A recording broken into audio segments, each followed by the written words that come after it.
Yuk jadi bagian dari dakwah kami. Dukung operasional dakwah dan sosial kami, raih pahala amal jariah yang terus mengalir sampai hari kiamat. Kita langsung saja Ustadz. Jadi di sini pertanyaan pertama itu, Ustadz, belakangan itu sempat ramai narasi pemberitaan di media dan tentang antum. Jadi banyak media yang membuat tajuk di berita dengan judul KPK periksa Ustadz Khalid Basalamah. Dan ini membuat pertanyaan bagi kami sebagai tim dan juga mungkin para jamaah yang ada di Indonesia. Dan mungkin menimbulkan beberapa persepsi dan juga kesalahpahaman Ustadz. Mungkin bagaimana tanggapan antum terhadap pemberitaan seperti ini dan mungkin apa pesan antum kepada masyarakat agar lebih bijak dalam menerima dan menyikapi sebuah informasi yang beredar Ustadz. Konsep dasar ahli sunnah wal jamaah, teman-teman sekalian, dan antum duduk di majelis ilmu seperti ini belajar tentang konsep ahli sunnah wal jamaah. Yaitu kita taat pada wali amr, taat pada pemerintah. Landasan hukumnya adalah surah An-Nisa ayat 59. Ya alladzina amanu atiullaha wa atiur rasulah wa ulil amri minkum. Hai orang beriman, taatlah kepada Allah, taatlah pada Rasul dan taatlah pada pemerintah kalian. Itu yang kami pegangi. Pada saat teman-teman KPK meminta saya untuk datang, saya datang sebagai bentuk ketaatan kepada pemerintah. Dan itu adalah kewajiban untuk saya datang gitu ya. Tapi yang perlu digarisbawahi, saya datang bukan sebagai tersangka, teman-teman sekalian. Ya. Kalau tersangka bukan begitu modelnya. Antum sudah tahu pakai baju apa di KPK kan? Kalau tersangka, saya nggak ada foto di situ, saya nggak ada statement di situ. Saya diundang untuk datang dan saya warga Indonesia yang patuh, apalagi konsep kita patuh pada pemerintah, kita datang, gitu kan? Apa yang mereka butuhkan informasi kami sampaikan. Sebatas itu. Jadi tidak ada hubungannya antara saya dengan korupsi itu ya. Jauh sekali. Saya bukan Menteri Agama, saya bukan ex-Menteri Agama, saya bukan staf di Kementerian Agama yang mengurus semua ini. Saya tidak ada hubungannya. Saya salah satu praktisi di lapangan yang kebetulan Allah amanahkan travel juga melaksanakan ibadah haji. Jadi teman-teman di sana membutuhkan informasi itu. Saya waktu diundang saya tanya ya, kepada penyidiknya, saya ini tersangka. Oh enggak, bukan Ustaz. Bukan.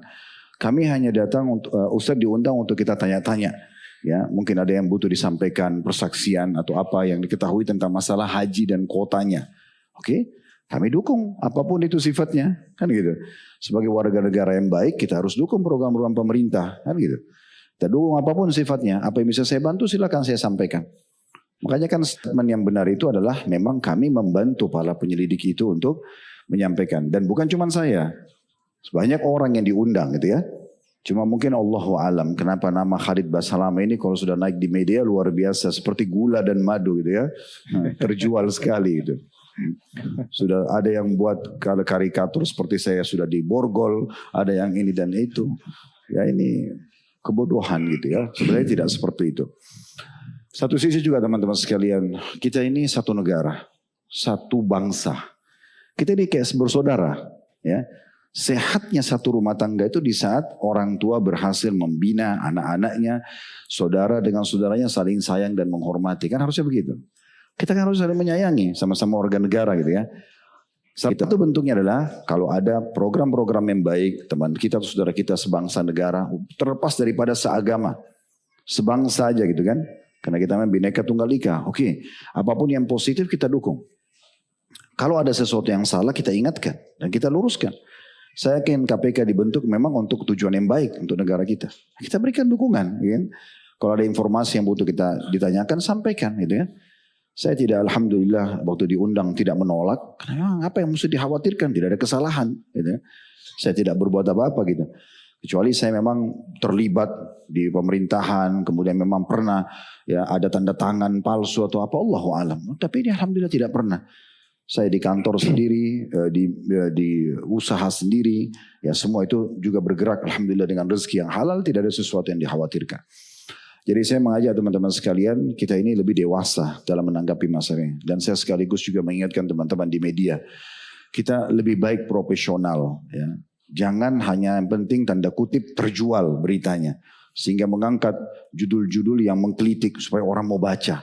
Akhirnya banyak yang nonton. Ini gak benar. Itu gak profesional namanya. Harusnya tulis yang benar apa adanya gitu ya. Supaya nanti informasi yang sampai ke masyarakat itu bentuknya edukasi dan informasi yang benar. Nah itu yang benar. Kalau hanya provokatif untuk apa gitu kan. supaya sesama warga negara saling menyerang. Ini rapuh sekali kalau ada orang dari negara lain mau masuk ke negara kita, kondisi begini ini rapuh sekali. Karena mudah sekali kita saling provokasikan satu sama yang lain ya. Sama warga negara. Itu terjadi waktu Belanda dulu masuk menjajah kita. Karena mudah sekali kita diprovokasi. Kita harusnya kokoh, kita kuat dalam masalah seperti ini.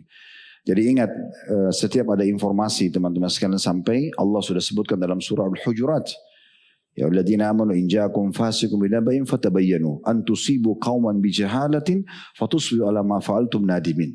Hai orang beriman, kalau datang informasi simpang siur, belum kalian tahu kejelasannya, apalagi dari seorang yang fasik nggak jelas gitu ya, maka jangan buru-buru diterima, jangan buru-buru disebarkan. Itu perkataan Ibnu Katsir 700 tahun yang lalu pada saat menafsirkan surah Al-Hujurat ayat 6. Lalu Allah mengatakan agar jangan sampai kalian menimpahkan satu musibah kepada satu kaum yang membuat kalian dan mereka juga menyesal. Kan gitu. Jadi teman-teman tidak usah terlalu mudah terpengaruh dengan media. Saya udah kenyang hadapin begini sebenarnya. Ya. Ada sedikit masalah apa, pokoknya kalau sudah hadit bahasa lama cuat langsung jadi masalah. Ada banyak ikhwan, Ustaz kenapa Ustaz tidak klarifikasi? Apa yang mau diklarifikasi? Untuk apa habis-habisin waktu dan umur untuk itu gitu? Untuk kita tidak melanggar gitu kan? Kita tidak melanggar untuk apa? Tidak ada sesuatu yang dikhawatirkan. Ya seperti itu. Oke, Masya Allah. Semoga Allah menjaga antum dan juga kita semua dari fitnah insya Allah.